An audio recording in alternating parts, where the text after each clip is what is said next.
Ya pemirsa, dinamika politik yang belakangan terjadi jelang pemilu, terutama ketika kita lihat ini menjelang pemilu 2024 ya, memantik mahasiswa dari sejumlah universitas untuk bergerak. Kemarahan atas putusan MK nomor 90 tahun 2023 yang dinilai bisa melanggengkan jalannya politik dinasti, nyatanya belum reda. Lewat deklarasi Sumpah Pemuda, sejumlah mahasiswa pun menyatakan melawan adanya penyalahgunaan kekuasaan. Jadi sekarang pertanyaannya, akankah demokrasi Indonesia kembali ke jalan yang benar atau justru menjadi narasi di bibir para penguasa semata dan bisa memantik adanya kembali reformasi atau people's power yang dimulai dari mahasiswa. Kita bahas lebih dalam malam hari ini bersama dengan para narasumber yang sudah hadir di studio. Ada mantan Ketua BEM Universitas Indonesia atau UI, Manik Margana Mahendra. Saya sapa terlebih dahulu. Manik, selamat malam. Selamat malam, Mbak. Sehat ya? Sehat, sehat. Mungkin lebih sehat lagi dengan mengetahui narasumber berikutnya yang juga turut hadir bersama kami dalam Sindo Prime, tersambung via sambungan Zoom, Ketua BEM KM UGM Gilbran Muhammad Nur, serta pengamat politik Ubedillah Badrun. Saya sapa terlebih dahulu, Gilbran dan juga Mas Ubed, selamat malam. Selamat malam, Mbak. Mas Ubed, selamat malam. Iya, selamat malam. Alhamdulillah, sinyal cukup jelas, sambungan cukup jelas. Baik, ya. Saya langsung ke Gilbran terlebih dahulu. Gilbran mungkin bisa dijelaskan tadi soal deklarasi Sumpah Pemuda, judulnya memang cukup keras ya, saatnya pemuda Indonesia bergerak melawan. Melawan apa saja? Gerakan ini menjadi sebuah awal, Mbak, bahwa anak muda sekarang tuh bukan apatis. Anak muda sekarang tidak cuma diam semata gitu, karena ternyata melihat runyamnya demokrasi kita, ambruknya konstitusi kita, ini menjadi sebuah awal buat kita untuk bergerak. Nah, di sini kita juga mengajak seluruh elemen anak muda untuk sama-sama bergerak bareng dan semakin sadar bahwa demokrasi kita apalagi di 2 periode Presiden Jokowi sekarang sangat ambruk, ditambah dengan putusan MK kemarin yang dimana membuktikan bahwa ternyata MK ini tak lagi independen. MK ini yang menjadi yang seharusnya menjadi gawang terakhir hukum kita, justru malah dikebiri dan dikangkangi, dan itu terbukti nyata.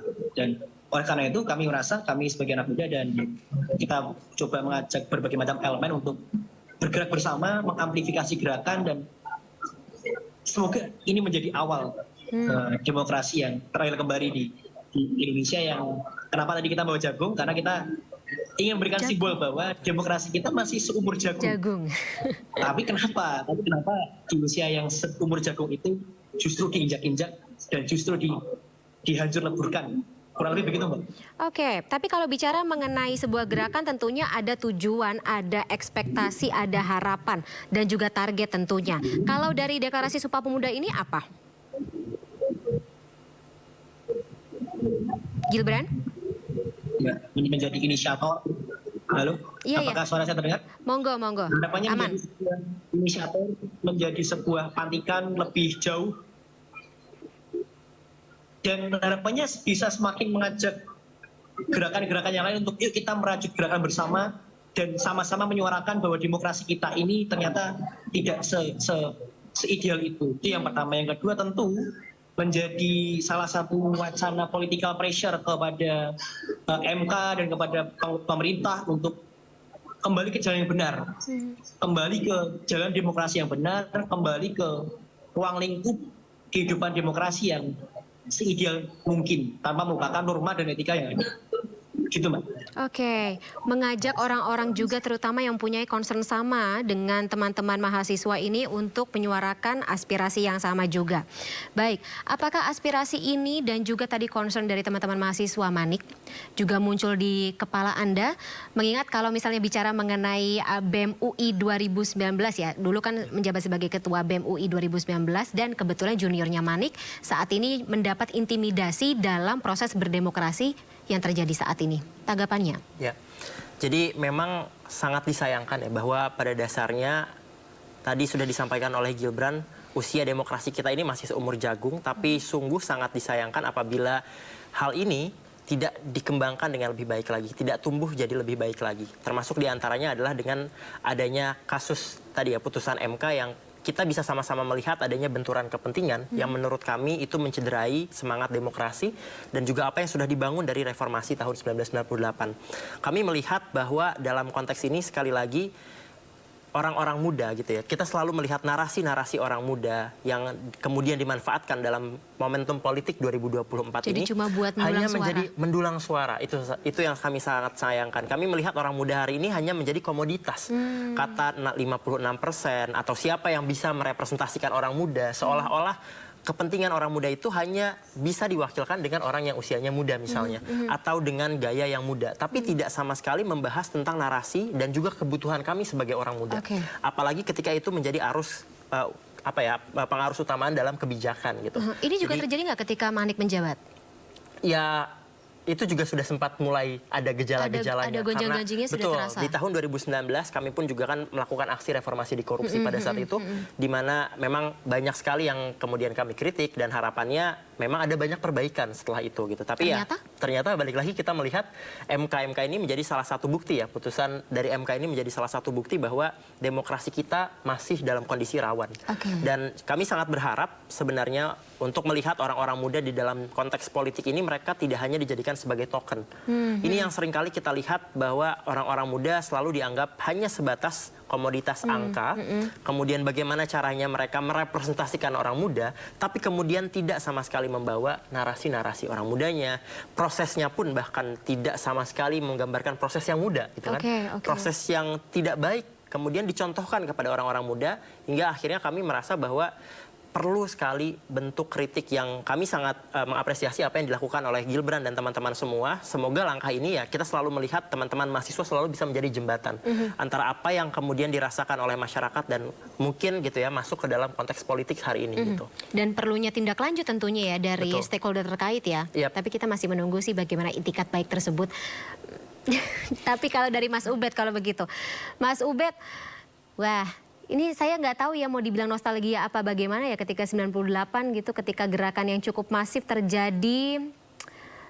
Dan ini dicatat dalam sejarah, dimulai dari mahasiswa. Karena memang sebenarnya motor penggerak apapun gerakan, motor penggerak apapun inisiasi, kemudian juga gerakan perlawanan, concern dari masyarakat, biasanya dimulai dari mahasiswa.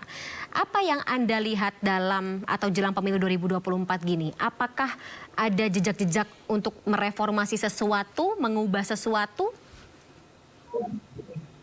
Pertama saya mengapresiasi ya apa yang dilakukan oleh teman-teman mahasiswa, Gibran, Melki dan kawan-kawan. Kemudian juga saya mengapresiasi juga Manik ya, karena 2019 luar biasa juga melakukan satu gerakan yang sekarang terbukti bahwa memang KPK makin lemah begitu.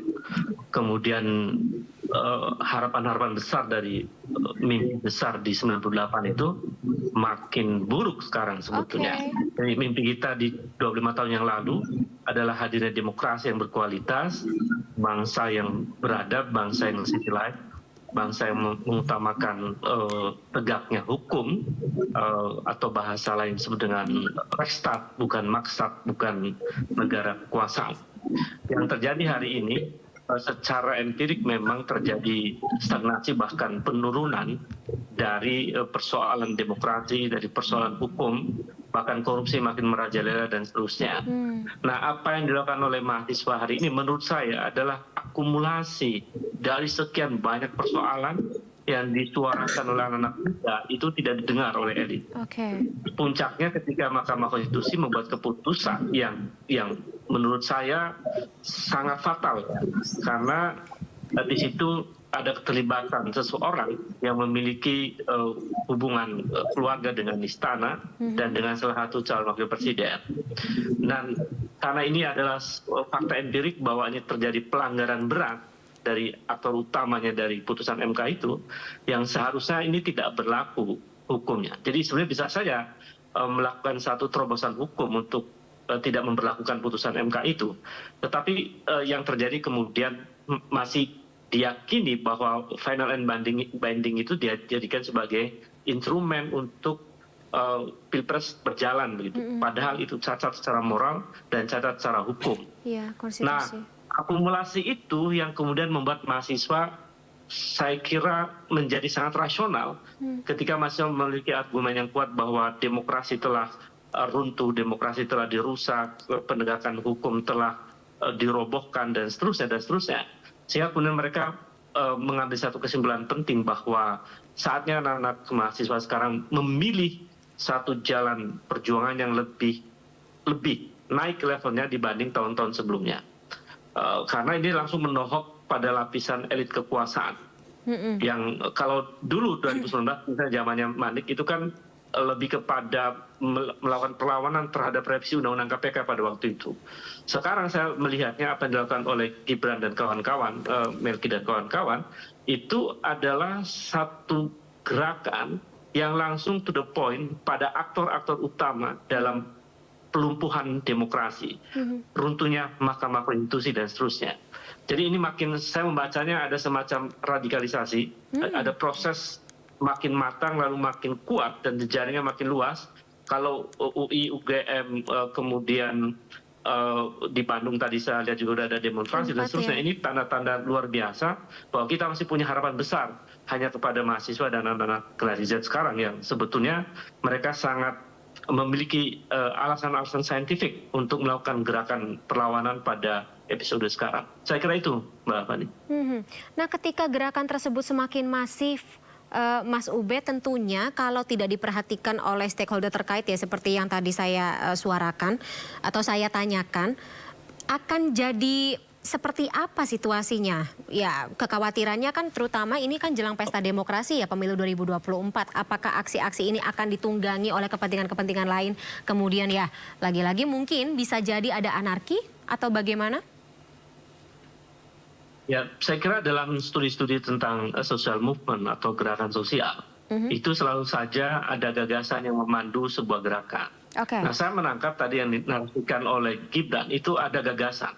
Ada ide penting mengapa mereka bergerak. Nah, selagi dipandu oleh pikiran-pikiran rasional, saya kira jalannya gerakan akan berjalan dengan baik atau tidak menimbulkan kekacauan yang luar biasa. Tetapi jika kemudian gagasan-gagasan hebat mahasiswa ini tidak didengar oleh elit politik, tidak didengar oleh Mahkamah Konstitusi misalnya, tidak didengar oleh Presiden, tidak didengar oleh DPR misalnya, yang terjadi memungkinkan terjadinya satu perlawanan yang lebih kuat dari mahasiswa. Dan ini akan terjadi perluasan perlawanan. Saya menganalisis ke sana, karena ini sudah akumulasi, Mbak. Sudah terlalu banyak mahasiswa itu diabaikan. Dari, Manik saya kira dari 2019 soal Undang-Undang KPK, kemudian Omnibus Law tahun 2020, lalu kemudian termasuk juga ada Undang-Undang KUHP dan seterusnya, termasuk sekarang Mahkamah Konstitusi. Kalau pengabaian itu terus terjadi, saya kira eskalasi gerakan mahasiswa memungkinkan terjadinya sebuah gerakan yang lebih, bahkan mungkin lebih dari 2019.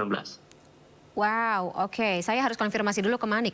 Waktu aksi tersebut atau suara yang disampaikan oleh teman-teman pada saat Omnibus Law dan juga KPK, reformasi di korupsi ya. Reformasi di korupsi tersebut, apakah ada tanggapan dari pemerintah, dari lembaga yang memang berwenang untuk menanggapi hal itu?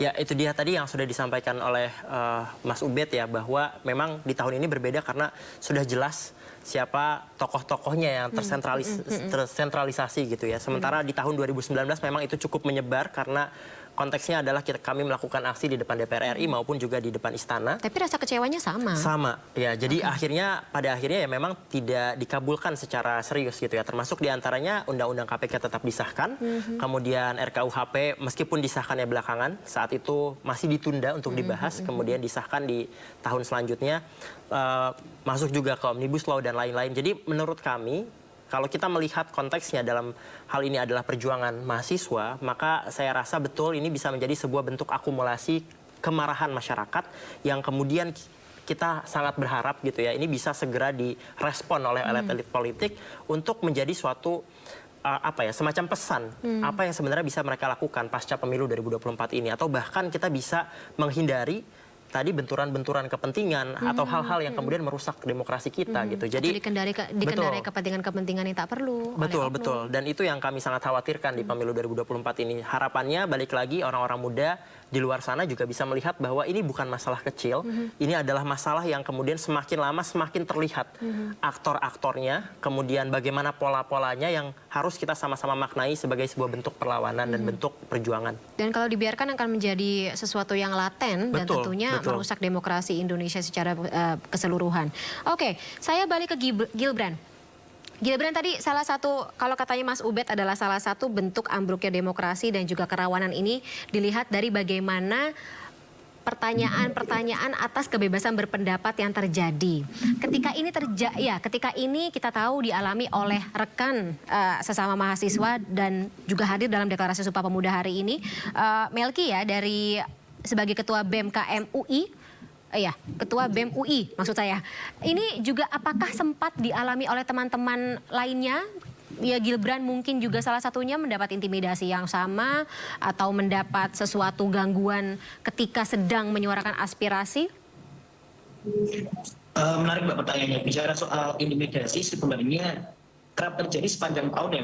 Apalagi ketika kita bikin diskusi. Dalam konteksnya kayak misal kita kemarin saya sempat hadir di suatu diskusi di situ bersama dengan tokoh-tokoh yang lain seperti Rocky Gerung dan kawan-kawan. Saya sempat dihubungi oleh salah satu, mungkin katakanlah agen Intel ya, dari salah satu institusi. Saya ditanyain nomor telepon, dimintai CV, dimintai nomor telepon ibu, dan bahkan ditanyain kira-kira siapa nama ibunya, siapa, di mana alamat rumahnya dan sebagainya. Dan apa namanya, itu yang membuat kadang kita merasa gak nyaman gitu. Iya. Meskipun itu belum dalam bentuk intimidasi secara fisik ya, tapi saya rasa gangguan-gangguan seperti itu menjadi wujud bahwa ternyata demokrasi kita tidak sedewasa itu. Karena saya rasa ini bukan hal yang sepele ya, Mbak. Karena ini dilakukan oleh institusi negara gitu, oleh aparatur negara gitu, dan secara terang-terangan menghubungi saya dengan apa namanya belak-belakan. Dia bilang dari mana? Gimana Mbak? Yang telepon Gilbran atau yang menghubungi Gilbran bilang dari mana atau institusi mana? Nah saat itu dia mengaku dari salah satu universitas swasta di Bogor. Kemudian dia menyampaikan dia dari salah satu fakultas. Kemudian saya cek apakah benar di fakultas itu ada, di universitas itu ada fakultas tersebut. Ternyata setelah saya cek nggak ada. Dan setelah saya menyampaikan bahwa Mas ini Anda di universitas tersebut nggak ada fakultas A Mas. Terus dari beliau menyampaikan, wah saya salah Mas, saya dari fakultas B. Dan tugasnya adalah mata kuliah E. Tapi mata kuliahnya sangat aneh. Mata kuliahnya adalah bertugas untuk mewawancarai ketua BEM UGM. Saya rasa itu hal yang aneh karena fakultas biologi ditugaskan untuk menghubungi ketua BEM UGM untuk mewawancarai saya, itu kan hal yang tidak masuk akal sehingga saya tidak memberikan data dan sebagainya karena cukup aneh dan aneh juga. Ya, mengganggu ya. Oke. Ya, bentuk-bentuk intimidasi yang sebenarnya bukan fisik tapi kan bisa implikasi pada kondisi psikologis. Terus kemudian ya lagi-lagi gangguan-gangguan tersebut muncul ketika mahasiswa sedang melaksanakan tugasnya untuk menyampaikan aspirasi. Tapi apakah ini juga dialami oleh teman-teman terutama yang saat ini melakukan deklarasi Sumpah Pemuda? Dan kalau iya, apakah tidak menjadi concern tersendiri ketika kebebasan berpendapat tersebut ya sebenarnya sudah ada gangguan selama ini dan mungkin bisa jadi akan lebih buruk ke depannya. Tapi tahan dulu jawabannya Gibran, Mas Ubed dan juga Manik, kita akan jeda sesaat. Pemirsa tetaplah bersama kami, Sindo Prime akan segera kembali setelah jeda.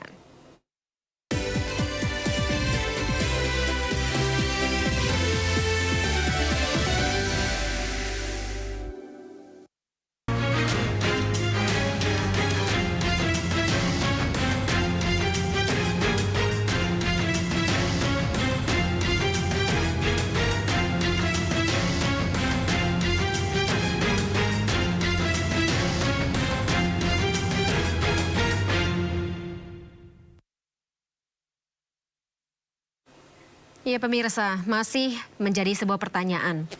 Apakah memang pemuda harus bergerak ketika saat ini kekhawatiran demokrasi kita rusak ini akan benar-benar terjadi terutama jelang pesta politik atau pemilu 2024. Kami masih bersama dengan para narasumber yang hadir.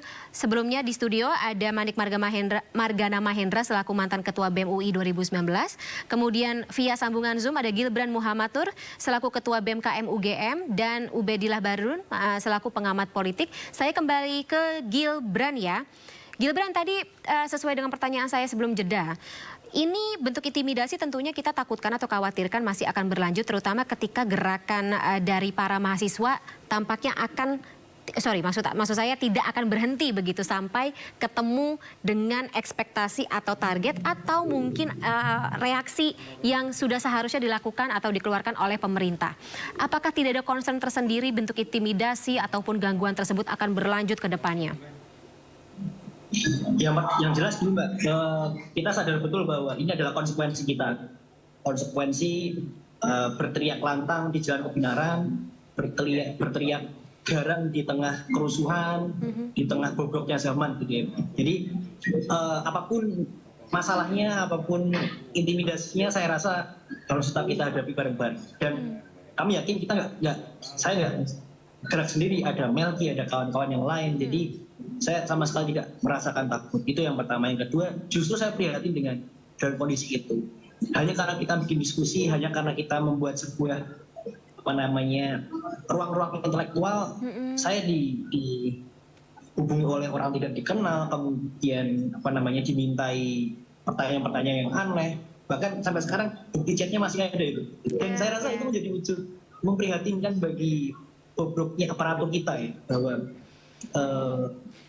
setidak dewasa itukah demokrasi kita gitu. Dan saya harap menjelang pemilu jelas anak muda tak akan justru terdiam. Justru anak muda akan semakin membara, jumlah suara terbanyak akan terus bersuara dan terus akan berisik hingga kebenaran semakin terang. Oke, baik.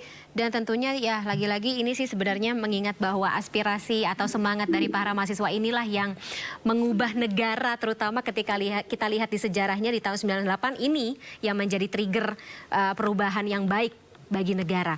Tapi Mas Ubed, pertanyaan Gilbran tadi menarik dan ini sebenarnya mungkin bisa Mas Ubed jawab. Apakah memang sebobrok itu demokrasi kita saat ini melihat apa yang terjadi pada teman-teman mahasiswa dan apa yang sedang disuarakan oleh mahasiswa? Dan kalau memang bobrok atau ambruk, sebenarnya parameter untuk demokrasi yang bisa dikatakan baik itu seperti apa? Ya, saya kira banyak ilmuwan yang sudah melakukan riset mendalam tentang Indonesia di akhir-akhir ini. Saya beberapa profesor dari Australia, dari Amerika, dan sejumlah ilmuwan yang lain menyimpulkan memang demokrasi di Indonesia sedang mengalami kejatuhannya atau runtuhnya atau mundurnya demokrasi di Indonesia. Indikasinya sebetulnya sangat jelas.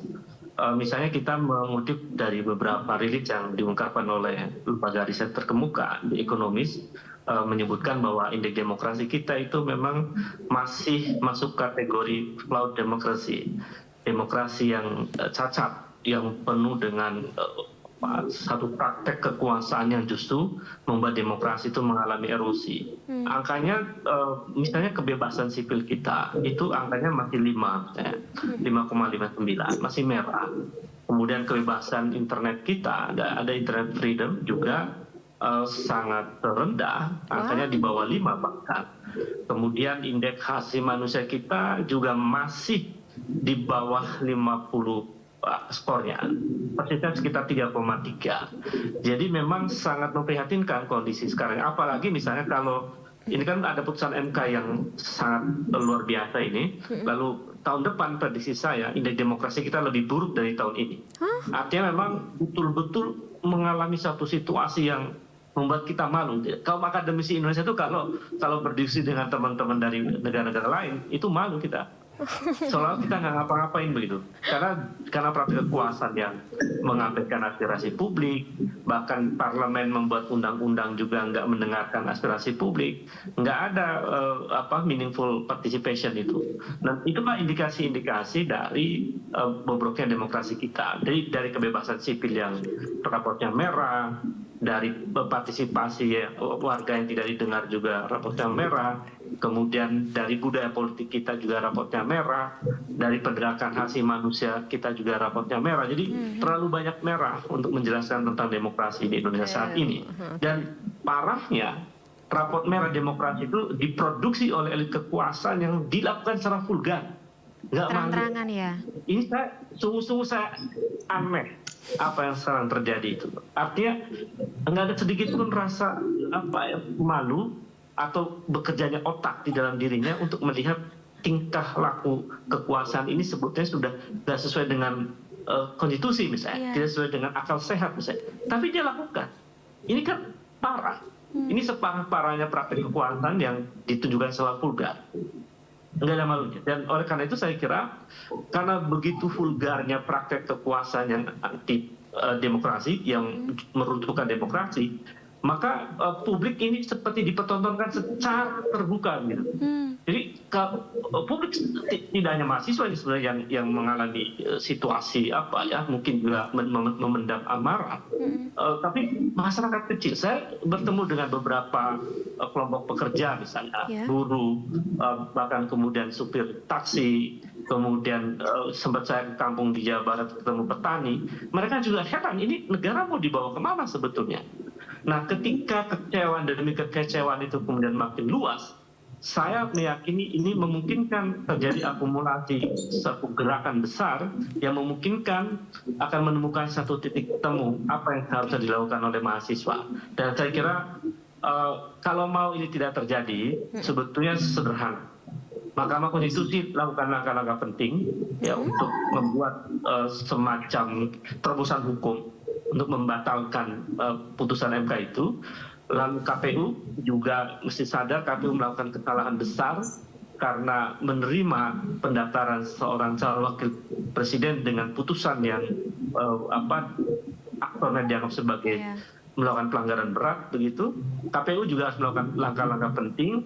Kemudian Dewan Kehormatan Penyelenggara Pemilu harus melakukan langkah-langkah penting. Bawaslu melakukan langkah penting. Jadi kalau KPU, Bawaslu, Mahkamah Konstitusi, dan DPR melakukan langkah-langkah penting politik, saya kira gerakan besar itu tidak akan terjadi. Tapi jika instrumen negara tadi, MK, apalagi presiden dan narasinya tidak produktif ya untuk kepentingan demokrasi, lalu yang lain-lain tadi yang saya sebutkan, itu tidak mendengarkan aspirasi mahasiswa, saya meyakini mahasiswa tidak akan terus tidak akan berhenti untuk terus menyuarakan prinsip-prinsip penting dalam membangun negara demokrasi ini. Karena demokrasi itu sesungguhnya berhubungan dengan ekonomi juga, Bapak ini. Negara yang ada banyak riset yang menunjukkan itu, negara yang demokrasinya buruk itu akan mempersulit investasi asing datang. Oke, iya benar. Indeks demokrasi. Itu fakta kan, kasus IKN yang ternyata belum ada dari luar, itu kan memprihatinkan ya. Karena mereka lihat demokrasi kita buruk. Interesting. Maksudnya kalau apapun ya kepentingan politik yang sedang mengendarai peristiwa-peristiwa yang terjadi jelang pemilu 2024 ini tampaknya memang kurang bisa memperhatikan konsekuensi, terutama tadi terkait investasi ya, karena memang berjalan beriringan ya, Mas Ubed, kalau demokrasi buruk ya investasinya tidak akan masuk ke Indonesia. Nah, saya ke Manik deh. Apakah dengan hal seperti ini ketika demokrasi hitungannya memburuk atau menurun, apakah ini tidak menjadi sebuah legacy yang buruk bagi pemerintahan kita saat ini, terutama ketika nanti di 2024 akan berganti? Bahkan menurut saya bukan hanya warisan yang buruk ya, tetapi juga bisa jadi akan menjadi sebuah presiden yang bisa dilanjutkan yang dianggap benar gitu ya. Nah, ini menurut saya hal yang perlu kita koreksi bersama-sama karena kita tidak bisa membenarkan apa yang salah. Jadi ya katakan hitam adalah hitam gitu ya. Kalau lagu-lagu mahasiswa seperti itu gitu ya. Katakan yang salah adalah salah dan katakan yang benar adalah benar gitu. Jadi kami merasa bahwa apa yang dilakukan oleh teman-teman mahasiswa hari ini menurut saya menunjukkan daya kritis di antara masyarakat itu masih tetap ada. Dan saya juga mungkin ingin menyoroti tadi apa yang disampaikan oleh Gilbran ya terkait dengan mereka mengangkat ada jagung gitu ya sebagai simbol yang menurut saya perlu kita sebarluaskan lagi dengan baik karena betul sekali bahwa umur kita ini masih seumur jagung gitu ya. Bukan berarti kemudian kita harus pesimis dengan masa depan demokrasi kita melihat hal yang seperti ini. Tetapi kita harus sama-sama mengkoreksi apa yang terjadi hari ini dan kemudian menyampaikannya kepada publik bahwa ini bisa dikoreksi dengan baik apabila masyarakat semua memiliki kesadaran yang baik pula. Maka dari itu menurut saya tadi konteksnya adalah teman-teman yang mengangkat jagung hari ini itu juga menunjukkan produk bahwa ini adalah kekuatan masyarakat, produk yang datang dari rakyat gitu ya, produk yang kemudian ingin kita sama-sama sampaikan kepada publik bahwa elit harus melihat ini juga sebagai sebuah permasalahan, termasuk diantaranya masyarakat yang berada hari ini gitu ya melihat politik itu jauh di antara kita. Kita harus mulai bergerak, kita harus mulai memastikan diri bahwa hak-hak kita kemudian ya hari ini saja MK sudah bisa dikangkangi gitu ya. Bagaimana dengan yang lain gitu ya? Bagaimana ketika proses pemilu itu sendiri? Bagaimana pasca pemilu itu juga gitu ya? Hari ini mungkin semuanya akan menjadi tokoh-tokoh yang ibaratnya dekat dengan orang muda, simply karena mayoritas dari pemilihnya adalah orang muda itu sendiri. Tapi kita harus sadar bahwa lagi-lagi muda saja itu belum cukup, tapi bagaimana proses yang ia lalui itu juga melalui proses yang memang benar-benar menggambarkan orang muda. Gitu, proses yang benar-benar mempertunjukkan kepada kita proses yang baik dan benar gitu, sehingga akhirnya publik juga bisa sama-sama melihat bahwa politik itu dekat dengan mereka. Politik itu bukan milik elit, politik itu juga milik kita semua karena kehidupan sehari-hari kita tentunya itu berdampak dari hasil proses politik yang hari ini terjadi. Jadi harapannya ini bukan menjadi warisan yang kemudian buruk. Tentu tadi Bang Ubed sudah bilang ya ini jadi malu lah ibaratnya kita di mata internasional. Bukan hanya malu di mata internasional tapi ini juga menunjukkan betapa kurangnya masyarakat kita itu dilihat sebagai benar-benar subjek yang bergerak gitu ya. Kita hanya diibaratkan sebagai objek orang-orang yang akan memilih saja gitu. Jadi akan dicarilah siapa yang paling muda, siapa yang bisa merepresentasikan orang muda. Tapi ya balik lagi, mudanya dalam konteks apa? Karena tidak semua orang muda itu anaknya presiden. Betul, karena orang muda semuanya ya, baik di setiap kalangan. Bicara mengenai muda, Gilbran, apakah yang terjadi saat ini, apakah yang menjadi trigger mengapa aspirasi ini muncul dari Sumpah Pemuda? Apakah juga akan menjadikan antusiasme Gilbran dan kawan-kawan sebagai mahasiswa, sebagai anak muda ini menurun atau berubah jelang pemilu 2024? Tentu ada skeptisme ya Mbak, ada pesimisme juga karena kita melihat dari ketiga capres dan cawapres tidak ada program yang secara signifikan bisa mengatasi masalah gitu. Bahkan ada beberapa program kerja, ada beberapa program usulan dari capres-cawapres ini justru rawan dengan melahirkan masalah baru gitu. Seperti? Meskipun demikian kita masih percaya bahwa pesta demokrasi ini 5 tahun sekali ini bisa menjadi salah satu turning point bagi bangsa ini. Setidaknya demokrasi atau pemilu tahun depan ya 2024 itu penuh dengan corak intelektualitas itu. Karena apa, kalau kita kadang lihat di jalanan-jalanan itu banyak banget baliho besar, cuman gagasannya kecil. Para calon kontestan politik itu sangat fokus pada ragam gaya dan pose, mulai dari kepalan tangan nasionalis sampai ragam busana Islamis, semua dipaparkan untuk memperoleh suara, terutama anak muda. Tapi tidak ada satupun baliho di sana yang menawarkan solusi atas permasalahan yang ada. Nah, itu yang menjadi kritik kami ya dari anak-anak muda, bahwa politik kita udah terlalu banyak dengan gimmick gitu.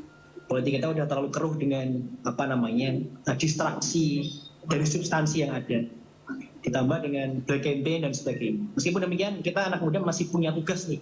Kita anak muda punya tugas untuk menjadi agen-agen intelektual dalam demokrasi kita, menjadi agen-agen inisiator demokrasi yang memiliki nafas intelektualitas. Seperti itu, Mbak. Iya, mengingat ya lagi-lagi negara ini Indonesia bisa terjadi, bisa terbentuk, yes? Ada yang manggil tadi? Oke, baik. Baik, kita dapat poin-poinnya, Gilbran, juga Mas Ubed, serta Manik. Tapi karena durasinya sudah habis, kita terpaksa sudahi dulu dialog kita pada malam hari ini. Tapi tentu saja ekspektasinya sama gitu, mengingat ya Indonesia kan dibentuk dari aspirasi dan juga gerakan anak muda, mahasiswa khususnya, kaum intelektual muda. Dan tentunya seharusnya ini menjadi pertimbangan terbesar bagi pemerintah atau bagi elit-elit politik saat ini untuk memajukan atau mempertahankan, ya kita nggak bisa bilang meningkatkan, berarti ya memperbaiki apa yang rusak dalam demokrasi saat ini. Dan tentunya di pemilu 2024 ini bisa kita lihat sama-sama implementasinya ya. Terima kasih sebelumnya Gilbran, Mas Ubed, dan juga Manik atas waktunya malam hari ini. Salam sehat selalu. Perjuangan kita masih panjang, begitu. Terima kasih semuanya. Kita jumpa lagi dalam kesempatan. Sampai jumpa. Selamat malam.